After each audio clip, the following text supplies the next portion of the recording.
आगे अनेक चैलेंज से अर्थनीतिक हेउ बा जलवायु परिवर्तन बा शक्ति संकट हेउ अबा रूसिया यूक्रेन युद्ध बा खाद्य संकट अर्थनैतिक दृष्टिकोण विश्वर श्रेष्ठ देशर राष्ट्र मुख्य माने G20 सम्मेलन में ब्रेन स्टॉर्मिंग एक्सरसाइज करेंगे। आज नुआदिल्ली में भारत अध्यक्षतार होता चलित वर्षर शिखर सम्मेलन में से कौन निर्दिष्ट प्रसंग को एजेंडा तेरे चलित वर्षर थीम लाइन रही वसुधैव कुटुंबकम अर्थात विश्व गोटे गोटे परिवार एवं यार भविष्य गोटे। तेणु सम्मेलन मुख्य उद्देश्य रही विश्व में शांति स्थिरता बजाय रखा सह आर्थिक और भित्तिभूमि विकास को त्वरित कराइबा। विश्वर जनसंख्या दिनकु दिन बढ़ी चली बेले शक्ति खाद्य संकट व्यापक होबार लगी। या सहित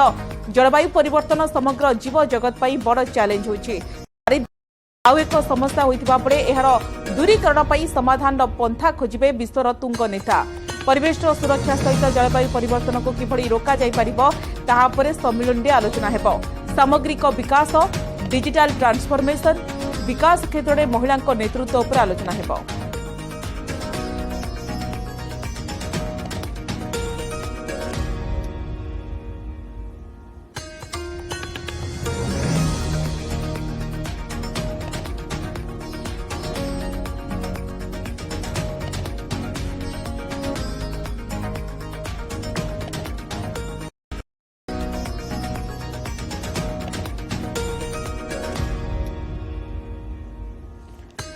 तो विश्व आगे अनेक चैलेंज रही जेहेतु देखा कि आज सारा विश्व नजर रही भारत उपर एवं वसुधैव कुटुंबकम रही यार थीम लाइन जहाँ समस्त नजर रही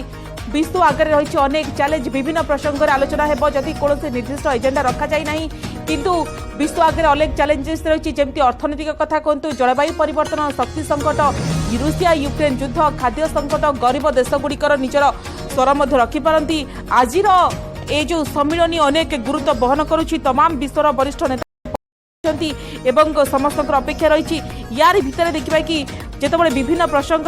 आलोचना स्थान पाइपे एवं भारत एथर आयोजन करुछि सेथिपई किभली भाव में जो सजई होइछि नुआदिल्ली सुरक्षा बलय रही सहित ये जो अर्थनैतिक दृष्टिकोण विश्वर श्रेष्ठ देश मान राष्ट्र मुख्य माने G20 सम्मेलन में ब्रेन स्टॉर्मिंग एक्सरसाइज करेंगे। विभिन्न प्रसंग आलोचना हेबो। जदियो देखा कि चीन राष्ट्रपति एवं रशिया राष्ट्रपति पुतिन सामिल होना तो यार भितर किंतु जितेबाला भारत में पहुंची खुशी प्रकाश कर ब्रिटेन प्रधानमंत्री ऋषि सुनक एवं ता सहित बाइडेन पहुंची देखिलु एवं आज अनेक प्रसंग देखा कि आलोचना हम और समस्त देखा कि आज G20 महाकुंभ विश्व देखा भारतर नेतृत्व नुआदिल्ली में 2 दिनिया G20 सम्मेलन जोगदेवाई दिल्ली में विश्व नेता पहुंची सारी एवं से समय पाखु जितेबाला 9:30 रु आरंभ हो तमाम व्यवस्था G20 महाकुंभ कहीं सारा विश्वर नजर रही एवं अतिथि मानू स्वागत करने किभली भाव में जो व्यवस्था आम देखुलु डालखाई संबलपुर नृत्य दुलुकिसी G20 मंच एवं सबु प्रकार व्यवस्था विभिन्न प्रसंग तो स्थान पाइपे किभली भाव में जितेबाला दिल्ली में आयोजित G20 सम्मेलन में विदेशी अतिथि माने दिल्ली में पहुंची यार भितर जो आम जो भारतीय संस्कृति परंपरा ताकू समस्ते बेस खुशी होती जितेबाला स्वागत करा कार्यक्रम अनुष्ठित विभिन्न देशर विभिन्न पारंपरिक नृत्य देखी समस्ते मंत्रमुग्ध हो जाउछंती।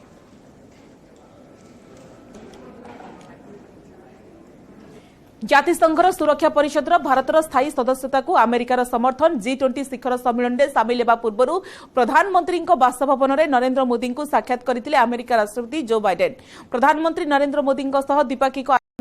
सुरक्षा परिषद रे स्थायी सदस्यता नहीं घोषणा करिसेंती अमेरिका राष्ट्रपति जो बाइडेन। सेहीपरि यूएनएससी रे 2018 देखिबा कि 28-29 रे भारतर अस्थायी प्रातिनिध्य को स्वागत करिसेंती बाइडेन। सेहीपरि महाकाशीय सहयोग प्रस्ताव रे राजी होइसेंती उभय देश। तो चंद्रयान 3 सफलता भारत को अनेक अनेक अभिनंदन जणाइछंती बाइडेन। पीएम मोदी एवं इसरोर वैज्ञानिकों को अभिनंदन जणाइछंती अमेरिका राष्ट्रपति। सेहीपरि आदित्य एल1 सफल उत्क्षेपण पाई शुभेच्छा जणाइछंती। आगको महाकाश गवेषणा क्षेत्र में सहयोग वृद्धि को गुरुत्व देइछंती दुई राष्ट्र मुख्य। वाणिज्यिक महाकाशीय सहयोग प्रस्ताव देइछंती बाइडेन। एथिसहित जुग्म कार्यकारी गोष्ठी अधीन पृथक गोष्ठी प्रस्ताव दिया जाइछि। अगर आप पूरा इलाका देखें इंटरनेशनल मीडिया सेंटर का, जगह जगह आपको कैमरा दिखेंगे, वीडियो कैमरा दिखेंगे, जर्नलिस्ट दिखेंगे और सब अपने अपने दुनिया भर के मीडिया चैनल्स के लिए यहाँ से रिपोर्ट कर रहे हैं, बता रहे हैं कि किस तरह ये भारत जो है इस G20 शिखर सम्मेलन को होस्ट कर रहा है। प्रधानमंत्री मोदी की बायलैटरल मीटिंग हुई कल जो बाइडेन के साथ, अमेरिकी राष्ट्रपति जो बाइडेन के साथ, और अहम बात यह कि फिर और बड़े पुरजोर तरीके से जो बाइडेन ने दोहराया कि भारत को स्थायी सदस्यता दी जानी चाहिए संयुक्त राष्ट्र सुरक्षा परिषद की, UN सिक्योरिटी काउंसिल के परमानेंट मेंबर स्टेट के तौर पर भारत होना चाहिए, जो अभी तक 5 हैं और उसको एक्सपैंड करने की बात होती है और उसमें भारत को शामिल किया जाना चाहिए। अमेरिका ने ये बिल्कुल पुरजोर तरीके से अब साफ रख दिया है। देखिए, बिल्कुल पुरजोर तरीके से, और ये भी एक कूटनीतिक का हिस्सा है कि अमेरिका चाहता है भारत मजबूत हो। अगर UN में अस्थायी मेंबरशिप मिलती है तो चाइना पे असर पड़ेगा। जो चाइना अभी अपने आतंकवादियों को, हम जिस ग्लोबल आतंकवादी घोषित करने के लिए UNSC में प्रस्ताव देते हैं, उसको चीन रोक देता है टेक्निकल कारण बताकर। पाकिस्तान क्योंकि दोस्त है, अगर आने वाले वक्त में अगर चीन ऐसा करेगा तो हमारे पास एक बड़ा हथियार होगा कि चीन से जो जुड़े मुद्दे हों वो उस पर रोक भी लगा दे, और चीन जो अपनी एकाधिकार की छवि जो बना रहा है, जो लगातार आक्रामक छवि है उसकी, चाहे हिंद प्रशांत क्षेत्र में या दूसरे मसलों पर जो डेट देकर लोगों को फंसाता है। खबर आ रही है सऊदी अरब के प्रिंस भी पहुंच चुके हैं। जी, और वो और वो भी एक बहुत अहम एक अहम बिंदु इस पूरे G20 समिट, वहां पर भी भारत का रोल धीरे धीरे और अहम होता चला जा रहा है, क्योंकि ये एक तो ऑयल डिप्लोमेसी और दूसरा पश्चिम एशिया में जिस तरीके से अब पहले जो मैं चूंकि ओपेक कंट्री आपको पता ही है कि जो ऑयल प्रोड्यूसिंग कंपनीज हैं, और जिस तरीके से यहाँ पे विवाद शुरू हुआ, जंग शुरू हुई, तेल की जरूरत पड़ने लगी, अमेरिका ने ये कहा कि आप जो है प्रोडक्शन ज्यादा करो, क्योंकि हमें उन देशों को जो कि रशिया को अमेरिका ने इन तेल बनाने वाले देशों से, ओपेक देशों से कहा कि आप अपना प्रोडक्शन बढ़ाइए ताकि तेल के दाम जो है वो ना बढ़े। तो तेल ज्यादा होगा तो दाम कम रहेंगे, लेकिन उन्होंने नहीं बढ़ाया, क्योंकि ओपेक प्लस भी है जिसमें रशिया भी है। रशिया है, एक ओपेक है oil producing and exporting countries, और उसमें ओपेक प्लस में रशिया भी है, वो भी तेल प्रोड्यूसिंग कंट्री है, और उसने ये वो नहीं होने दिया, कैप लगा दिया। जब देखा कि अपने जो रिजर्व से अमेरिका ने तेल देना शुरू कर दिया था, उसके बाद क्या हुआ कि देखा कि वो पूरा नहीं पड़ पा रहा है, तो क्या हुआ कि उसने उस पर कैप लगा दिया कि 60 बैरल पर डॉलर के हिसाब से ऊपर कोई नहीं तेल खरीदेगा, यानी कि कैप लगा दिया। रशिया का जो एक उसको लगता था कि ऑयल सस्ता तेल बेच के वो अपने आप को, अपने जो जंग में जो खर्च हो रहा है उसको, उसकी भरपाई कर पाएगा, उस पर भी कैप लगा दिया। खरीद सकते हैं लेकिन $60 पर बैरल के, तो ये दिखाने के लिए ये जरूर किया गया था, लेकिन क्लियर कट है कि लड़ाई सिर्फ और सिर्फ एनर्जी वॉर है, ट्रेड वॉर है, और जिसके पास एनर्जी के सोर्स हैं वही इस वक्त जो है सबसे पावरफुल है, और यही वजह है कि सऊदी जो है इस वक्त सबसे इम्पोर्टेंट कंट्री। पर भारत के लिए सऊदी अरब की इम्पोर्टेंस जब पाकिस्तान वाला सवाल आता है उसमें भी हो जाती है बार बार, क्योंकि अब तक का इतिहास रहा कि OIC में हो, चाहे वैसे पाकिस्तान के साथ रिश्तों की बात हो, तो उसमें सऊदी अरब या तो किसी तरफ झुकता नहीं था, लेकिन अगर झुकता था तो कभी कभी ज्यादा पाकिस्तान की तरफ झुकता था। हालांकि अब जो पाकिस्तान की हालत है उसमें